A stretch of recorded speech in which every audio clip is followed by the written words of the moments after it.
So আজকে এসে পড়েছি যমুনা ফিউচার পার্কে আমার সেই স্বপ্নের ড্রোনটি কেনার জন্য। কয়েক মাস আগে থেকে ভেবে রেখেছিলাম একটি ড্রোন কিনবো, আর সেই ড্রোনটি আজকে কিনে ফেললাম। আমি যেই মডেলটি কিনেছি এই ড্রোনের মডেলটি হচ্ছে DJI Mini 3 RC কম্বোটি। ড্রোনের সাথে এখানে 3টি ব্যাটারি এবং কি RC রিমোট থাকে। নতুন জিনিসের আনবক্সিং করার মজাটা কিন্তু আসলে অন্যরকম হয়। ড্রোনটা কিনি সেখানে ফ্লাই করে দেখলাম যে ড্রোনের সবকিছু ঠিক আছে কিনা। সো যমুনা ফিউচার পার্কে কিভাবে গেলাম এবং কি আপনারা কোন জায়গা থেকে নিতে পারেন আসেন একেবারে প্রথম থেকে ভিডিওটি দেখে আসি। আসসালামু আলাইকুম গাইস, কেমন আছেন সবাই? সো গাইস বরাবরের মতো আরেকটি নিউ ব্লগে আপনাদের সবাইকে স্বাগতম। প্রথমে আমাদের বাড়ি থেকে মেন সড়কে এসে বাসে উঠে গেলাম। বাসে জার্নি করে এসে পড়েছিলাম মদনপুর বাস স্ট্যান্ডে, কারণ এখান থেকে আসমানি বাস ছাড়া হয়। এখানে নেমে এই বাসগুলোতে উঠেছি কারণ এই বাসগুলো যমুনা ফিউচার পার্কের সামনে দিয়ে যায়। তাই মদনপুর নেমে আমরা উঠে গিয়েছিলাম আসমানি বাসে। ঢাকা শহরে যত ধরনের বাস চলাচল করে সবগুলো বাসে কিন্তু ভালো পরিমাণে জ্যাম থাকে। ভালো পরিমাণে জ্যাম থাকার কারণে কিন্তু আমাদের যমুনা ফিউচার পার্কে আসতে অনেক সময় লেগেছে। বাস থেকে নেমে আমরা রওনা দিয়ে দিলাম যমুনা ফিউচার পার্কের ভিতরে যাওয়ার জন্য। মূল গেট দিয়ে যখন কিনা যমুনা ফিউচার পার্কের ভিতরে ঢোকা হয় তখন কিন্তু ভালো পরিমাণে চেকিং করা হয়। ভিতরে ঢুকে আমরা দেখতে পেলাম প্রথমে অনেক সুন্দর একটি গাছ প্লাস্টিকের। যারা কিনা যমুনা ফিউচার পার্কে প্রথমে ঢুকে এই গাছটি কিন্তু সবসময় দেখা যায়। কয়েকটি সিঁড়িতে করে আমরা উঠে গিয়েছিলাম লেভেল 4-এ।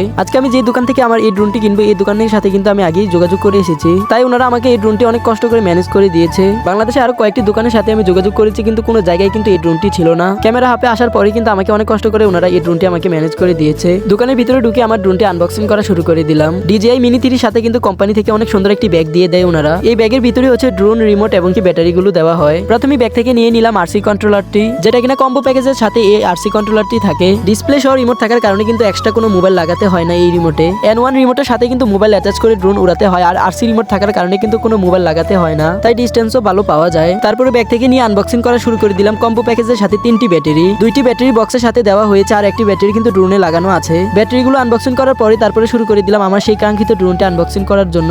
নতুন জিনিস আনবক্সিং করার যে মজাটা সেটা কিন্তু সব জায়গায় পাওয়া যায় না। DJI কোম্পানি মিনি সিরিজে যতগুলো ড্রোনই বের করেছে প্রত্যেকটা ড্রোনই কিন্তু কম্পোর্ট সাইজের ভিতরে বের করা হয়েছে, আর এই ড্রোনটি কিন্তু মাত্র 249 গ্রাম। বাংলাদেশে 249 গ্রামে যত ধরনের ড্রোন রয়েছে এই ড্রোনগুলো কিন্তু এমনিতে উড়ানো যায়, শুধুমাত্র রেড জায়গাগুলোতে উড়ানো যায় না যেখানে কিনা এয়ারপোর্ট রয়েছে। ড্রোনটিকে সেটআপ করার পরে তারপরে ক্যামেরা হাতে সজল ভাই আমাকে দেখিয়ে দিচ্ছে এই ড্রোনটি কিভাবে উড়ানো যায়। প্র্যাকটিক্যালি ড্রোন কিভাবে উড়াতে হয় সেই বিষয়গুলো কিন্তু আমি আগে থেকেই জানি, তাই কিন্তু এখানে এসে আমাকে উড়াতে কোনো সমস্যা হয়নি। তবুও আমাদের গ্রাম অঞ্চলে এই ড্রোনগুলো কিন্তু সাবধানতা অবলম্বন করে চালাতে হয়, কারণ এই ড্রোনগুলোতে কিন্তু কোনো ধরনের সেন্সর আশেপাশে দেওয়া হয়নি। ড্রোনটিকে আমি সুন্দরভাবে উড়িয়ে এবং কি সুন্দরভাবে ল্যান্ডও করে ফেলেছি। সো আপনারা চাইলে ওনাদের এখান থেকে DJI কোম্পানি যে কোনো ড্রোন এবং কি ক্যামেরা নিতে চাইলে এখান থেকে নিতে পারেন। ওনাদের শপের লোকেশন হচ্ছে Jamuna future park level 4 block A009E এই দোকানটি। সেখান থেকে ড্রোনটি নিয়ে রওনা দিয়ে দিলাম আমাদের বাড়ির উদ্দেশ্যে। আমার এই ড্রোনটি নিয়ে কিন্তু বাড়িতে ভালোভাবে প্র্যাকটিস করতে হবে, কারণ এখন কিন্তু আমি এখনো ভালোভাবে ড্রোনটি চালাতে পারি না। আর নেক্সট ভিডিও ড্রোনের কোন জায়গায় দেখতে চান সেটা আমাকে কমেন্টে জানিয়ে দিবেন। সো আজকের ভিডিও বেশি বড় করতে চাই না, ভিডিওটি কে কোন জায়গা থেকে দেখতেছেন এবং কি ভিডিওটি ভালো লাগলে লাইক এবং কমেন্ট করে যাবেন। আসসালামু আলাইকুম।